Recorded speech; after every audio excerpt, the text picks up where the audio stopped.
All right. Hey, everybody. We are back with our In the Dough podcast, sitting over here at the North American Pizza and Culinary Academy. I'm Anthony Iannone, owner of the Academy in Lisle, Illinois, where we talk everything pizza, dough, culinary, you name it. So today I'm excited. We got our guy Jimmy here from Daddo's Pizza. And am I saying it correct? Daddo's or Daddo's? Daddos. Daddo's out in Oklahoma City. Got it. Awesome. So, welcome, welcome, welcome. Why don't you give us a little insight of yourself, Jimmy, and let everybody see who we get to talk to today? Yeah, absolutely. Well, thank you for having me today. I'm very excited to be here and talk all things pizza and culinary. My journey in the hospitality business started from birth. My parents had a restaurant while I was growing up in Warrika, Oklahoma. After that, school at Oklahoma State, degree in hospitality management. And then right after graduation, found myself in a kitchen at a country club, doing food sales for a broadline distributor here in Oklahoma. And not long after that, we started opening restaurants. Our first one back in 2008 was called Cafe 7, a fast casual Italian joint, sandwiches, salads, pizzas, pastas, that kind of thing. And then after, several years in the business, we met Daddo's Pizza in, 22. In My business partner, Chris Kanya, actually, his buddy David started Daddo's Pizza in Harlem in 2021. And after Chris took a trip to New York City and had his pizza, he called me. He's like, Jay, we got to do this pizza in Oklahoma. And so that's how we got in the New York pizza game. Awesome. That's awesome. I mean, everybody seems to be in the restaurant business, and it all funnels back to pizza these days, which is it's a great business. I don't think people realize how hard um, the pizza business, I mean, the restaurant business in general, but the pizza business itself. What was the transition from restaurants not serving pizza to going into pizza? Like, what you learn? What were your ups and downs with that? Yeah, absolutely.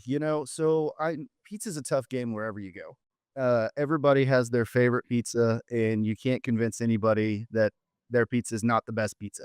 You know, so kind of the biggest thing for me was how do we differentiate our pizza here in Oklahoma City from all the other kind of slice shops or New York style pizzerias that we have locally, and that's when we really set out for authenticity and ingredients and everything. And so we found the New York water maker and, kind of fell down the rabbit hole of what water can actually do to dough and how it can manipulate the gluten and the gluten structure in the crust. And so that was really the first kind of milestone, I would call it, that we figured out. And then, through that year-long process of construction and planning and everything, we made several trips to New York, made tons of pizza with David at Daddo's in Harlem. And I gotta say, the hardest thing about New York pizza is getting the pie off the peel onto the deck. Yeah, I take it for granted because I've done it my whole life. So, but it's funny you talk about the water because so many people just take it for granted, and there's a lot of bad water throughout the U.S. Yes. And when you're making a dough with 60, 70, 80% hydration, a huge part of your recipe is water. And everybody just looks at, no, that should be my free part. Well, it's your cheaper part, but it's really, next to flour, your most important part. So we see that with a lot of people when we do consulting is that they don't realize the importance of that ingredient in their dough. Yeah, So, absolutely. It reminded me of a story long ago.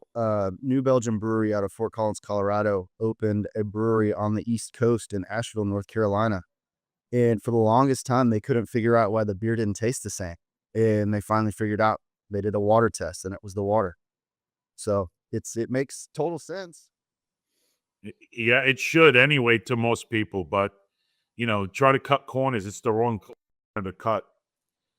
So how in Oklahoma is there a big slice business? Like, do you do a lot of slices? Are people used to going out and getting a slice of pizza for New York or You know, for lunch? you know, I'm gonna say yes and no all in the same time. Oklahoma is not really a walking friendly place, so you got to drive everywhere unless you get into some of these kind of neighborhood pockets of businesses that are walkable. So whenever we set out to kind of find the right spot for Daddo's, we took it to kind of a highly populated rooftop area in a shopping center on kind of an affluent part of town. There are other slice shops in different parts of the city that probably see a little bit more foot traffic. Um, so we see a lot more whole pie versus slice, whereas some of the other parts of the city can do a lot of slices. So it's all about geography, really. Sure. Well, that's why, like, when I moved out here from New York 25 years ago, I always said, "Man, there's no pizzeria. You can't go get a slice anywhere." And then I'd have friends come out and they go like, "Dude, there's no pizzerias that have slices." And I'm just like, but I learned after a while in Illinois anyway, is that, the difference between New York and Illinois when it came to pizza was, or lunch for that matter, was in Chicago, they'll get an Italian beef or a hot dog for lunch, where in New York, we'll go to a deli or a pizzeria to get a slice. So you have a different mentality. Sure. So I always wonder, like, different parts of the country, like, is slice business a big part of the business, or, is it whole pies? Because even pizzerias out here, a lot of them didn't open up till 4 o'clock in the afternoon. But you're open for lunch and for dinner in your operation, right? We are lunch and dinner, and we do a $10 combo every single day, and it's two slices and a drink for $10, and it does really well for us. Yeah. Sometimes it's crazy too to think that that's a good deal in the pizza world, but it is. I mean, go to a couple of places and they're getting $10 a slice now, and you sit there and you're like, man, oh, okay, I guess this is where the pizza business is gone. Well, But yeah, the crazy part is cheese. It's the biggest liability on our on our balance sheet. yeah, well, that's another thing. But I tell people, listen, for me, it's the whole combination. But at the end of the day, really, a cheese will make or break a good pie. Oh yeah. So it's definitely an important, especially if you're doing reheats. A lot of people don't realize that there's so many different layers of that pizza. But if you're doing a reheat and you're doing a slice business and you don't have a good cheese on that pie, it's a big difference. You can save yourself a quarter, a pound, but you're gonna pay for it in the end.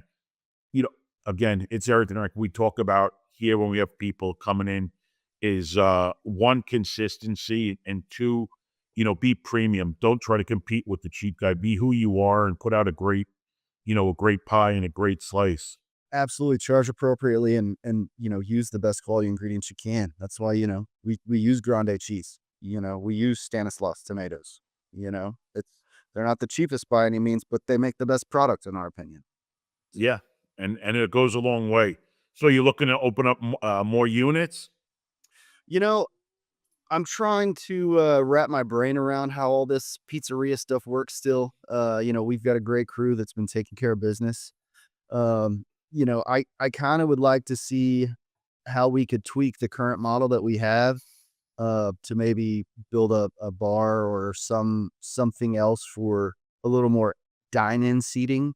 That's our number one kind of, if you call it a complaint, is that we just don't have enough seating.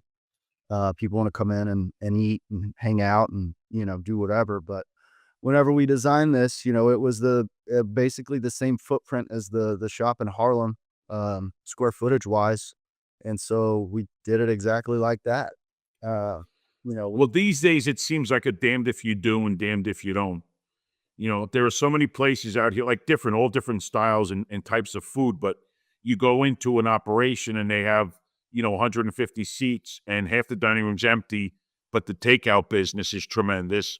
And then you go into some places. Yesterday, I went to a Venezuelan place with the 3 tables, of takeout joint, and the place was mobbed. Yeah. And people looking around like, oh, there's nowhere to sit. And I'm like, man, everybody's grabbing food to go or, but also I don't know how Oklahoma is. I mean, it's hard when you see, uh, you know, 7:30, 8 o'clock, you have no more sit down traffic. And it's how much business do you build out, right? Yeah, exactly. Yeah, and we had pretty long hours when we first opened and realized that we could cut those back because there's no sense in staying open as late as we were.